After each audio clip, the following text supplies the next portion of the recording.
Hello! I am here to tell you why The Lord of the Rings can never be, will never be, overrated.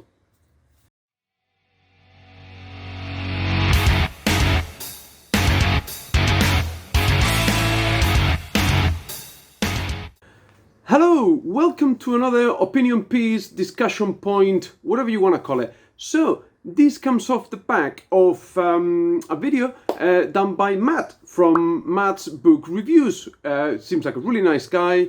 The algorithm recommended me a video he did on the most overrated fantasy series of all time, in his opinion.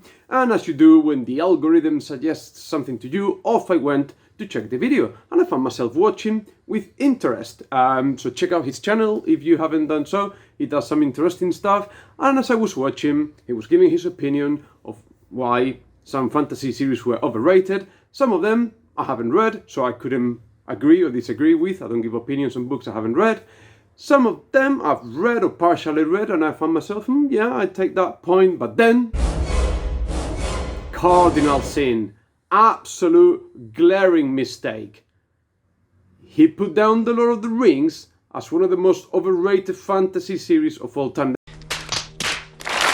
Then I did what any self-respecting human being would do, which is politely disagree and explain why he was wrong. And we had a healthy exchange of opinions in his channel. And I was not the only one. It's good to know. It's always comforting to realize that you're not the only sane person in the world. So, fundamentally, The Lord of the Rings can never be, will never be, overhyped or overrated. Well, I just reject your hypotheses.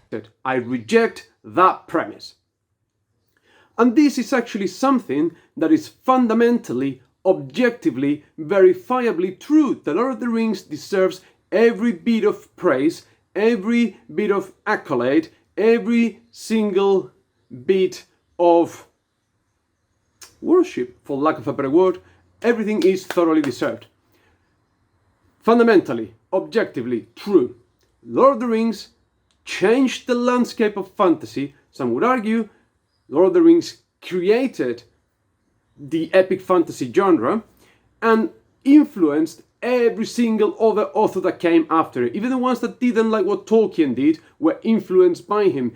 Even Michael Moorcock, who didn't like very much Lord of the Rings and wrote in opposition to Lord of the Rings. Well, in order to oppose something, you need that something to oppose against. It is indirectly affecting you. Think about what the fantasy landscape was before Lord of the Rings, even before The Hobbit. And even think about The Hobbit sort of came during sort of the peak sort of years of the pulp magazines type thing. The genre before Tolkien was all sword and sorcery. What did we have? Conan? Robert T. Howard? I'm halfway through reading all of the Conan stories. Pulpy. I'll do the review when I get there. But fantasy as we know it, before, after Tolkien. And indirectly, it has influenced anyone and everyone you think about. When Gary Gygax, back in the 70s, if you haven't heard of him, designed the Dungeons & Dragons original game, there was a lot that was taken from Lord of the Rings. So much so that the Tolkien estate sued Gygax and he had to change some names of some creatures and some things because it was just a ripoff from Lord of the Rings. And by extent, every single bit of fantasy that was based around Dungeons and Dragons, Forgotten Realms, Dragonlance, Malazan. Did you know that Malazan by Erickson was based on his Dungeons and Dragons campaign setting? Even that, the ripple effects of Lord of the Rings are still felt to this day. The influence is undeniable. Anyone that came after, all they're doing is standing on the shoulders of this giant that was J.R.R. Tolkien. So that's objectively true, and that's a fact, all right? Now, another one of the arguments that Matt put forward when we were engaging in healthy discourse was that, well, Lord of the Rings doesn't hold up, doesn't stack up well against more modern fantasy literature. Big mistake, another big mistake. Let me elaborate. You do not judge a piece of art without contextualizing, without historical context.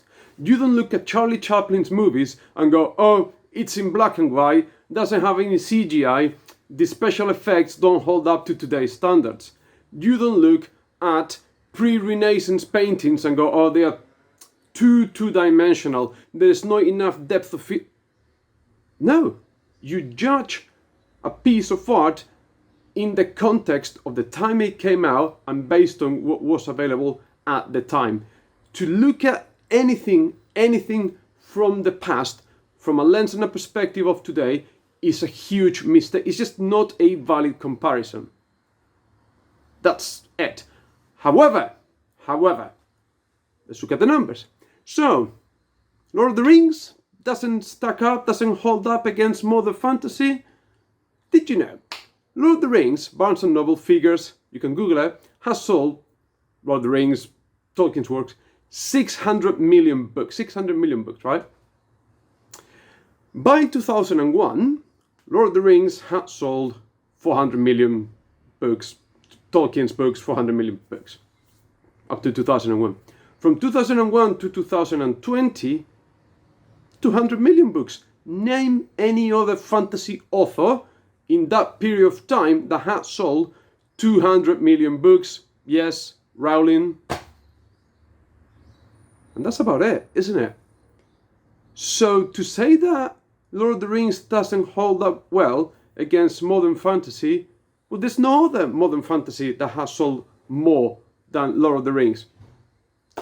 Harry Potter excluded. So really, I think it's doing pretty well against any other author you care to name, isn't it? So ultimately, whether you like or dislike Lord of the Rings, whether it works for you or it doesn't, whether you like the prose or not, whether you think the themes are childish, whether you think the characters are too one-dimensional, whatever opinion you may hold about Lord of the Rings is a perfectly valid opinion, but it is totally subjective. What is undeniable, what is factually accurate and correct, is that The Lord of the Rings is the cornerstone of fantasy, and it can never be overrated because it was a genre-defining,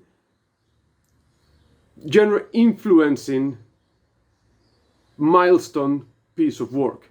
And for that reason, or the reasons I've just mentioned, The Lord of the Rings can never be, will never be overhyped or overrated. Thank you very much. Always a pleasure. Please like, subscribe, comment, let me know what you think. Take loads and loads of care, and I'll see you soon. Bye.